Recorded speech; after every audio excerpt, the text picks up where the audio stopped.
দর্শক, আজকের ভিডিওতে আমরা দুটো অত্যন্ত গুরুত্বপূর্ণ খবর বিশ্লেষণ করতে যাচ্ছি। খবরের শিরোনামগুলো প্রথমে আপনাদের জানিয়ে দিই। প্রথমত, আমেরিকার প্রেসিডেন্ট ডোনাল্ড ট্রাম্প অত্যন্ত বিপজ্জনক একটি ঘোষণা দিয়েছেন। তিনি সরাসরি ইরানের সবচেয়ে ধনী এবং গুরুত্বপূর্ণ অঞ্চলটি দখল করার হুমকি দিয়েছেন। আর দ্বিতীয় খবরটি আরও বেশি চাঞ্চল্যকর। একটি নতুন রিপোর্টে দাবি করা হচ্ছে যে ইরান অত্যন্ত সুকৌশলে আমেরিকার বিখ্যাত প্যাট্রিয়ট মিসাইলের ভান্ডার কার্যত খালি করে দিয়েছে। আর ঠিক এই কারণেই এখন ইউক্রেনের বুকে কাঁপন ধরেছে এবং পুতিনের রাশিয়া পেয়ে গেছে একটা বিশাল কৌশলগত সুযোগ। তাহলে চলুন শুরু করা যাক আজকের এই বিশেষ প্রতিবেদন। দর্শক, আজ 12 জুন 2026-এর দুপুর এবং এই মুহূর্তে গ্লোবাল পলিটিক্সের সবচেয়ে বড় প্রশ্ন হলো, ইরানের সবচেয়ে গুরুত্বপূর্ণ খার্গ দ্বীপ বা খার্গ আইল্যান্ড কি এবার সরাসরি আমেরিকার নিশানায় চলে এসেছে? দেখুন, আসল ব্যাপারটা হলো ডোনাল্ড ট্রাম্প গতকাল 11 জুন সন্ধ্যায় একটা মারাত্মক বিবৃতি দিয়েছেন, যা গোটা মিডল ইস্টে আক্ষরিক অর্থেই একটা নতুন ঝড় তুলে দিয়েছে। ট্রাম্প ঘোষণা করেছেন যে আমেরিকা আজ রাতেই ইরানের উপর অত্যন্ত কঠোর হামলা চালাবে এবং আগামী দিনে খার্গ দ্বীপ সহ ইরানের অন্যান্য গুরুত্বপূর্ণ তেলের স্থাপনাগুলো সরাসরি দখল করে নেবে। দেখুন, গত দুরাত ধরে আমেরিকা ইরানের বিভিন্ন ঘাঁটিতে হামলা চালিয়েছে ঠিকই, কিন্তু এবারের বিষয়টা একদম আলাদা। এবার আর শুধু বোমাবাজি বা এয়ার স্ট্রাইকের মধ্যে সীমাবদ্ধ নেই বিষয়টা। এবার সরাসরি ইরানের অর্থনীতির লাইফ লাইনে হাত দেওয়ার কথা বলা হচ্ছে। তাই এখন আমাদের একটু বুঝতে হবে যে এই খার্গ দ্বীপ আসলে এতটা গুরুত্বপূর্ণ কেন ইরানের কাছে। দর্শক, এই দ্বীপটি কোনো সাধারণ জায়গা নয়। এটা হলো সেই প্রাণকেন্দ্র যেখান থেকে ইরানের প্রায় 90% অপরিশোধিত তেল বিশ্ববাজারে রপ্তানি হয়। এখানে একটা জিনিস আপনাদের একটু পরিষ্কার করিয়ে দিই, এই 90% মানে কিন্তু ইরানের মোট আয়ের 90% নয়, বরং তাদের তেল রপ্তানি খাতের যে আয় তার 90%ই আসে এই একটি মাত্র দ্বীপের মাধ্যমে। সোজা কথায় খার্গ দ্বীপ হলো ইরানের তেল সরবরাহের হৃৎপিণ্ড। ট্রাম্প এর আগেও মার্চ মাসে ইঙ্গিত দিয়েছিলেন যে এই দ্বীপটিকে নিশানা করা আমেরিকার অপশনের মধ্যে রয়েছে। কিন্তু এখানে একটা অত্যন্ত লজিক্যাল প্রশ্ন চলে আসে, আমেরিকা চাইলেই কি এতটা সহজে খার্গ দ্বীপ দখল করে নিতে পারবে? সামরিক দৃষ্টিকোণ থেকে যদি আমরা বিশ্লেষণ করি, তবে আকাশে যুদ্ধবিমান উড়িয়ে বোমাবাজি করা আর মাটিতে সৈন্য নামিয়ে একটা দ্বীপ দিনের পর দিন দখল করে রাখা দুটো সম্পূর্ণ আলাদা বিষয়। কোনো ভূখণ্ডের নিয়ন্ত্রণ বজায় রাখতে গেলে শুধু কয়েকটা মিসাইল বা যুদ্ধবিমান যথেষ্ট নয়। এর জন্য প্রয়োজন হয় নিরবিচ্ছিন্ন সামরিক উপস্থিতি, বিশাল নৌ অবরোধ, শক্তিশালী সাপ্লাই লাইন এবং দীর্ঘ সময় ধরে শত্রুর মাটিতে টিকে থাকার ক্ষমতা। বিভিন্ন সামরিক রিপোর্টেও বলা হচ্ছে, আমেরিকা যদি সত্যি এমন কোনো দুঃসাহসিক পদক্ষেপ নেয়, তবে তাদের দীর্ঘদিনের জন্য হরমুজ প্রণালীতে ওই নিজেদের নৌবাহিনীকে আটকে রাখতে হবে। আর এই দীর্ঘস্থায়ী উপস্থিতির সময় ইরান কিন্তু চুপ করে বসে থাকবে না।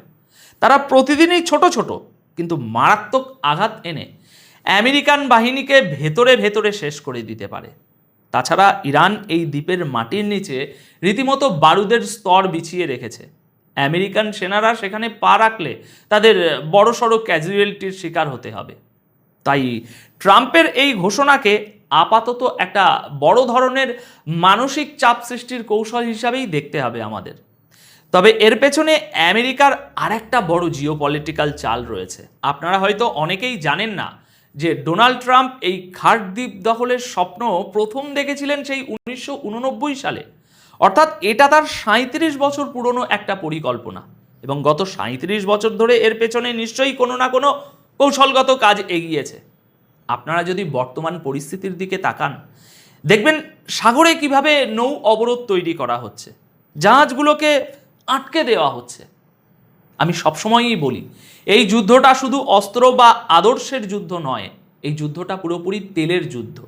আর এখানে শুধু ইরান আমেরিকার একমাত্র টার্গেট নয়। একবার চিন্তা করে দেখুন, ঈশ্বর না করুন যদি আমেরিকা সত্যি এই দ্বীপের সামান্য অংশও দখল করে নিতে পারে, তাহলে পুরো হরমুজ প্রণালীর উপর কাদের একচ্ছত্র আধিপত্য তৈরি হবে? সরাসরি আমেরিকার। এরপর থেকে আরব দেশগুলোর তেল আমেরিকা নিজের মর্জি মাফিক দামে কিনবে। শুধু তাই নয়, বিশ্বের যত কার্গো জাহাজ আরব দেশগুলোতে পণ্য নিয়ে আসবে বা দুবাইয়ের মতো বন্দরগুলো থেকে সারা বিশ্বে পণ্য নিয়ে যাবে, তার উপর একচেটিয়া ট্যাক্স বসাবে কে? সেই আমেরিকাই। আমাদের ভুলে গেলে চলবে না যে ডোনাল্ড ট্রাম্প আদতে একজন আগাগোড়া বিজনেসম্যান।